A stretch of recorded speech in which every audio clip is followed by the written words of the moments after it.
minutes. Well, my task tonight is a difficult one, and my approach is sensitive. And but the purpose of my task tonight is beneficial to you and to me. I want us to discuss tonight, or to consider the issue of what we all stand to gain when we plan properly before getting into marriage.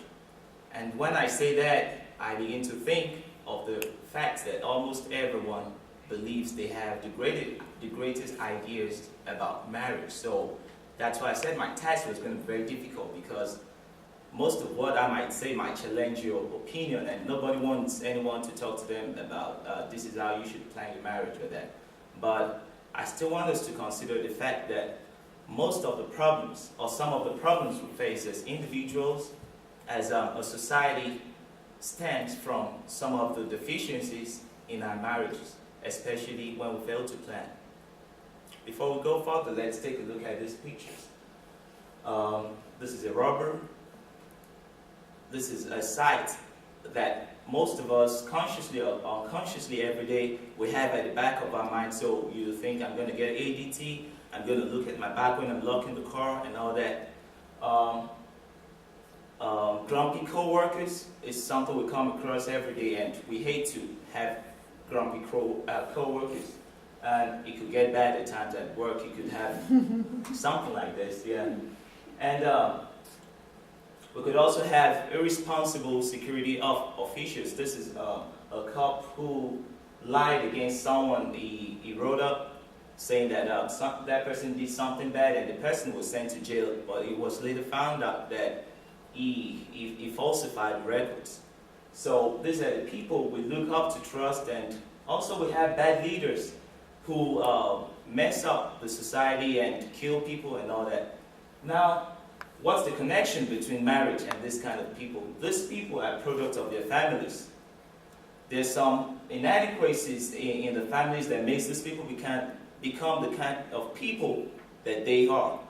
And I say we can limit, not totally eradicate the problems that we face in society or at our workplace or as security is concerned, but if we do much homework before going into marriage, then we might be able to eradicate some of these problems. Like I said, I'm going to tread very softly because I know this is a sensitive issue.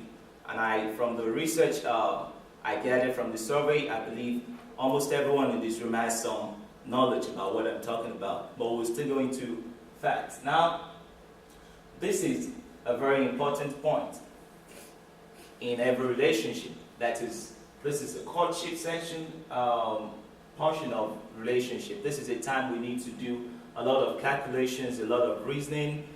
And the problem most people face is they're thinking about a better partner, but do you think of yourself as somebody who's ready to face the challenges of their relationship? And most people think it's fun to go into marriage, but it is not, because the problems that come out of marriage is not only suffered by the couple, the husband and wife. Most times it spills out into the society without you knowing.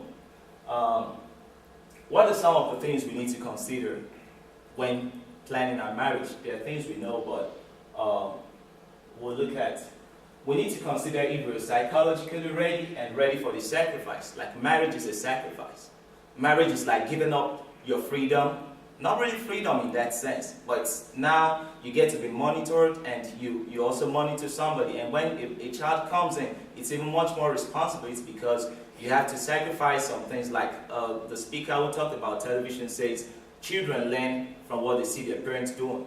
So if you don't plan well and you have the wrong partner and it's screaming every day, yelling every day, that child is going to learn to be violent and to be rude, and it might turn out to be like that man pointing a gun at the beginning of the screen.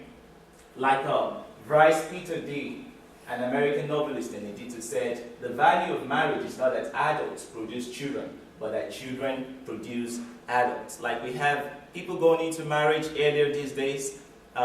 We should not see it as, oh, we're going to have children. You want to produce people who will benefit the society, who are not going to become liabilities on the family. Why do marriages fail? Because people base their opinion of who to go with on looks, material things, beauty, based on fantasy and based on sexual urge. There's some people who just a boy and a girl in the car and they think, I like you. I mean, it's crazy this night. We had a wonderful night. Let's go marry. And that's it. But at that time you're making that decision, you forget that you are also deciding about the future of some people coming up, and this is the price we all pay. When our marriages fail, we have unhappy people at work, we have high rates of homicide, couples killing each other, we have fear of being attacked or robbed, we have increased tax for social services, because when those bad kids go to jail, you and I pay for them being in jail. You and I pay for whatever cost of CPS services like child protection services. The government doesn't just give money to those agencies, we pay. So if we can reduce the possibility that we would have people who would not be behaving well, I think we would use our money to better things than paying to those kind of social services. When we plan our marriage very well, we have happier and healthier people, we relate well with colleagues, we develop healthy habits like going to the gym, taking family walks and all that. And children from marriages that are well planned, they grow up to be much responsible and confident.